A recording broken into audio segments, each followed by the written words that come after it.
एवढा आवाज कुठून येतोय म्हणून थांबलो. झाडाखाली उभं राहिलो. वर पाहिलं तर पूर्ण झाड मधमाशाने भरलेलं होतं. अजून थोडा वेळ थांबलो असतो तर माझा खेळ खल्लास होता. गावाकडची सकाळ म्हणजे वेगळंच सुख असतं. कोणी शेतात, कोणी नातवाला मांडीवर घेऊन खेळत असतं. नवरा बायको आपल्या संसारासाठी राबत असतात. इथली माणसं जास्त वर्ष का जगतात? कारण ते कायम कामात गुंतलेले असतात. त्यांच्या डोक्यात कोणताही विचार नसतो. उखोली गावात पोहोचलो. पण म्हणत नाही मिलिटरी मॅन मला आधार आहे आता फौजमध्ये. आता 40 वर्ष झाली रिटायर होऊन. 40-45 वर्ष झाली रिटायर होऊन.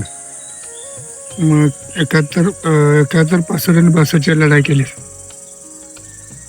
80 वर्ष वय झालं. कोणता बॉर्डर होता? ऑल कंट्री पाकिस्तान जे आहे ते. कसं वाटलं मग? लय भारी, लय भारी. एकदम असं वाटलं की आम्ही दीपावलीच करतोय. त्यावेळेस अशी माणसं धरून मेलेली. त्यावेळेस रक्तानं भरायचं. त्यावेळेस आमनासामनी लढाई होती. आता पाठीमागनं तुरा पाणी वगैरे चहा वगैरे सांग.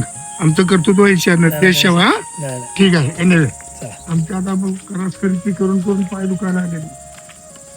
अर्ध आयुष्य देशासाठी झिजवलं.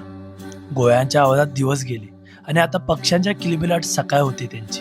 या शांत गावात, या निसर्गाच्या कुशीत ते स्वतःला पुन्हा शोधतात. इथली हवा फक्त श्वास नाही देत, ती मनाला जिवंत ठेवते. निसर्ग खूप काही देतो. शांतता, समाधान आणि हरवलेलं स्वतःचं अस्तित्व.